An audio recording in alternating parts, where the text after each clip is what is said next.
بسم اللہ الرحمن الرحیم۔ آج ہم تیمم کے بارے میں جانیں گے کہ تیمم کون کون سی جگہ پر اور کہاں کہاں پر کرنا جائز ہے۔ میں فلم تجدوا ماء فتیمموا صعیدا طیبا فامسحوا بوجوہکم وایدیکم منہ۔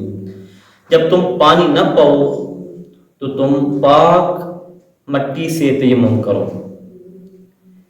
اب تیمم کے جو فرض ہیں وہ تین ہی ہیں، ایک تو نیت کرنا، دوسرا جو ہے اپنے بازو کا مسح کرنا، چہرے کا مسح کرنا، یہ تین فرض ہیں۔ اس کے علاوہ سنتے ہیں تو اللہ تبارک و تعالی نے فرمایا کہ جب تم پانی نہ پاؤ، اب فقہائے کرام نے بتایا کہ جب آپ پانی تلاش کریں، پانی جو ہے 1 میل تک یعنی چاروں سمتیں آپ جائیں، ہر طرف پانی تلاش کریں، پانی نہ ملے، جب نہ ملے تو آپ اس کے بعد تیمم کریں۔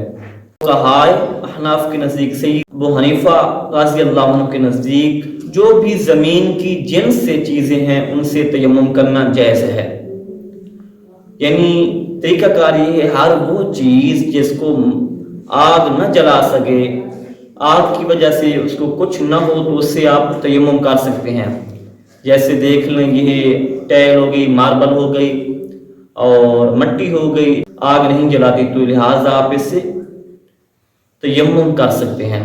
تیمم آپ کے پاس اگر مٹی نہیں ہے، گھر میں آپ کے ٹائل لگی ہوئی ہے، جن سے ہی ہے، یعنی آگ پر اس کو رکھا جائے تو آگ اس کو نہیں جلائے گی، تو آپ اس سے تیمم کر سکتے ہیں۔ تیمم کے اندر 3 چیزیں فرض ہیں۔ سب سے پہلا فرض یہ ہے، نیت کرنی ہے کہ میں نیت کر رہا ہوں تیمم کی وضو یا غسل کے لیے، تاکہ میں نماز ادا کر سکوں۔ یہ ہے، ڈاکٹر نے بتایا ہے کہ آپ تیمم کریں، پانی کو استعمال نہ کریں تو پھر آپ تیمم کر سکتے ہیں۔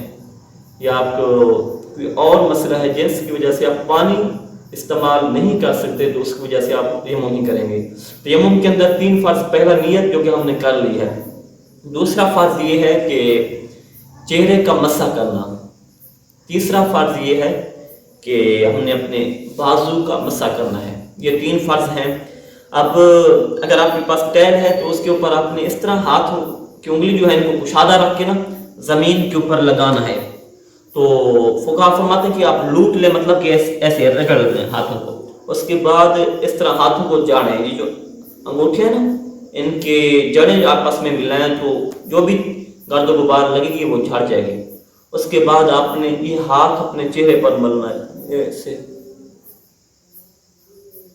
یہ دیکھتے جائیں، پورا چہرہ جو ہے اس کا مسح کرنا ہے، کوئی بھی جگہ دیکھنی، یہ ہونٹ جو یہاں پر بھی ملے، اور یہ یعنی آرام سے۔ اب اسی سے داڑھی کا خلال بھی کر لیں اگر داڑھی ہے تو۔ جب آپ کو تسلی ہو جائے کہ میرا چہرہ کا مسح مکمل ہو چکا ہے، اس کے بعد آپ نے کیا کرنا ہے، پھر دوبارہ اپنے ہاتھوں کو کوئی پھر زمین پر مارنا ہے، اس کے بعد آپ نے اس کو لوٹنا ہے، لوٹ کر پھر اس کو جھاڑنا ہے، گرد و غبار جو ہے وہ ختم ہو جائے گی۔ اب بازو کا جو مسح کرنا ہے وہ دیکھیں، یہ آپ کا ہاتھ ہے نا، اس کی جو 4 انگلیاں ہیں ان کو استعمال کریں۔ اب ہاتھ یہ سیدھا ہے تو ہم ادھر سے شروع کریں گے، ایسے دیکھیں، یہ ہم یہاں تک پہنچ گئے ایک مرتبہ۔ اب جو اندرونی جو حصہ ہے، اب اس کو ہم یہاں سے ایسے،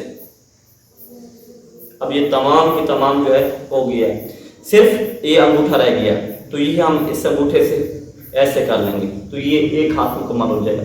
اب اسی سے آپ نے کیا کرنا ہے، اپنی انگلیوں سے، پھر یہی انگلیوں سے شروع کرنا ہے، ایسے کریں، اس کے بعد یہ جو اندرونی ہاتھ کی اس کو ادھر لگا دیں، یہ ہو جائے گی، تو یہ انگوٹھا رہ جائے گا، تو اس انگوٹھے سے ہم اس کو بھی مکمل کر لیں گے۔ یہ آپ کا تیمم جو ہے مکمل ہو جائے گا۔ اب تیمم کے اندر یہ نہیں کہ آپ مٹی لے لیں کہ اپنا سر جو ہے مٹی اس میں ڈال لیں، نہیں، تیمم کے اندر جو فرض ہیں وہ 3 ہی ہیں۔ تیمم میں جو فرض ہیں وہ 3 ہی ہیں، نیت کرنا کہ میں کس لیے یہ تیمم کر رہا ہوں، نماز کے جائز ہونے کے لیے، اور دوسرا جو ہے اپنے چہرے کا مسح کرنا، کوئی بھی جگہ خشک نہ رہے، پہلی بات، دوسری بات، اور تیسرا جو اپنے دونوں بازو کا مسح کرنا اچھے طریقے سے، اور انگلیوں کا خلال بھی کر لیں، انگلیوں کا جو خلال بھی اس سے ہو جائے گا، تو یہ آپ کا، اور اسے سیکھیں تو آپ کو اگر کوئی بات سمجھ رہی ہو، فائدہ پہنچو، کمنٹس کیجئے گا اور اپنی رائے سے بھی اظہار کیجئے گا، اور ہماری نیکسٹ ویڈیو کا انتظار کیجئے، اور اس ویڈیو کو دوسرے لوگوں تک بھی پہنچائیں تاکہ زیادہ سے زیادہ لوگ اس کو دیکھیں اور مسئلہ جو ہے سمجھیں۔